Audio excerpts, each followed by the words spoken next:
Menurut survei Kementerian Perhubungan, lebih dari 107 juta orang melakukan perjalanan selama libur Natal dan Tahun Baru. Jika disetarakan, angka ini sama dengan 39,83% dari total populasi nasional. Jumlah ini naik lebih dari 143% dibanding pergerakan warga akhir tahun lalu yang hanya 44,17 juta.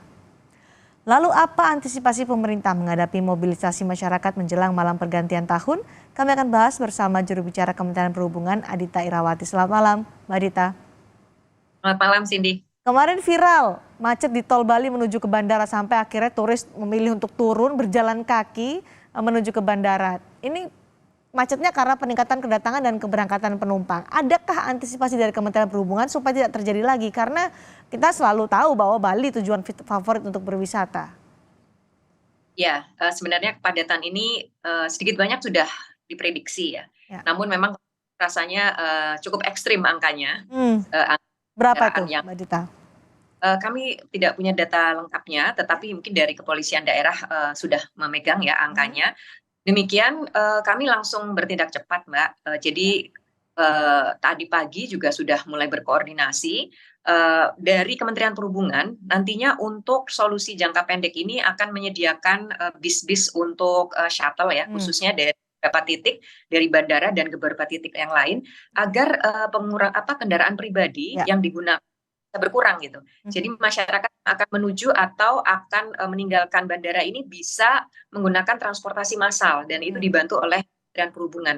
Kita menurunkan tidak kurang dari 100 bis yang mulai besok diupayakan akan bisa beroperasi. Dan besok kami juga akan melakukan koordinasi langsung di Bali bersama Kapolda Bali serta unsur pemerintah daerah setempat untuk memastikan solusi itu tepat sasaran ya. Dan tentunya juga membicarakan nanti solusi jangka panjangnya seperti apa.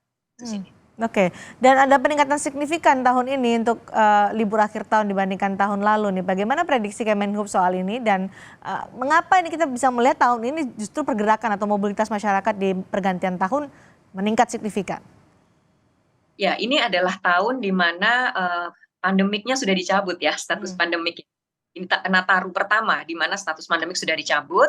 Di samping itu juga kita melihat animo masyarakat sejak pandemik berakhir itu terus naik gitu ya, animo bepergian terus naik, trennya meningkat terus dan kita lihat juga pada saat Lebaran yang lalu pun sama, ini meningkat terus sampai Nataru ini ya. Dan juga ditambah dengan ketersediaan sarana dan prasarana transportasi yang baru Cindy, termasuk penambahan jalan tol, kemudian ada kereta cepat ya, ada LRT dan juga banyak sekali moda-moda yang bertambah gitu. Jadi ini akhirnya kita lihat bahwa dampaknya adalah bagaimana masyarakat memang sangat antusias untuk Antusias ya. bepergian, antusias sekali. Jadi ini kami lihat sebagai satu hal yang positif ya, meskipun dari tentu harus melakukan berbagai langkah agar bisa mengantisipasi ketidaknyamanan yang mungkin timbul. Kalau dilihat memang sampai saat ini peningkatannya cukup signifikan dan kami melihat yang paling tinggi memang adalah penggunaan kendaraan pribadi, khususnya di Jawa dan juga penyeberangan dari Jawa ke Bali maupun dari Jawa ke Sumatera gitu. Nah ini makanya kalau dilihat ada banyak kepadatan ya Ya. dan juga beberapa titik terjadi kemacetan, ini karena memang penggunaan kendaraan pribadi masih sangat tinggi gitu. Antisipasinya seperti apa untuk pergerakan masyarakat yang menggunakan mobil pribadi? Pasti ada kemacetan ini, nggak bisa dihindarkan ini untuk mobilitas masyarakat yang begitu banyak akan menimbulkan kemacetan. Ya, ini kalau kita lihat kan pada saat Natal sampai Tahun Baru, Ya. kepergian masyarakat ini kan tersebar ya Cindy ya, dari mulai mungkin H-7 Natal sampai H+3 atau H+4 Natal, itu untuk libur Natal. Sementara kepulangannya itu Ya. bisa saja nanti akan terjadi di 2 tanggal yang sama, 1 dan 2 Januari itu. Nah ini Oke. juga hal yang perlu kami antisipasi betul karena justru kepulangannya bisa sama-sama di tanggal yang sama dan itu justru menimbulkan penumpukan yang luar biasa. Nah ini memang menjadi perhatian kami di Kementerian Perhubungan tentu bersama pihak kepolisian dan juga kementerian lembaga terkait. Jadi salah satunya adalah kalau kita lihat dari apa yang sudah diimplementasikan di Natal, di libur Natal yang lalu, itu rekayasa lalu lintas itu terbukti efektif untuk mengurangi kepadatan ya. Memang ada terjadi beberapa kemacetan dan masyarakat juga sudah menyampaikan informasinya kepada kami di pemerintah, Ya. tetapi dalam waktu yang cepat itu bisa terurai. Yang paling penting kan seperti itu ya. Jadi rekayasa lalu lintas termasuk tadi ada kontraflow dan beberapa tempat wisata itu juga dilakukan one way gitu. Mhm. Supaya ya alur perjalanannya bisa lebih lancar. Lalu juga pembatasan angkutan barang. Ini kita berlakukan nanti tanggal 1 dan 2 Januari. Karena angkutan barang ini biasanya kendaraan besar bersumbu tiga yang punya potensi juga memadati ruas tol ya. Nah, selain itu juga kami rekayasa atau manajemen rest area. Ini juga dilakukan bersama dengan operator jalan tol dan juga tentunya dengan pihak kepolisian. Jadi sekali lagi kendaraan pribadi masih sangat favorit sehingga perhatian khusus memang diberikan kepada penanganan untuk di tol maupun juga di jalan arteri. Mhm. Harapannya sudah diimplementasikan di Natal nanti bisa efektif juga ketika kita menghadapi arus balik pada saat tahun baru nanti. Jadi puncaknya tanggal 1 dan tanggal 2 ya, Mbak Dita? Ya, tanggal 1 ini kita lihat trennya adalah pengguna kendaraan pribadi. Jadi Oke. prediksi operator jalan tol dan kami tadi siang tadi baru saja rakor juga dengan pihak Mhm. kepolisian.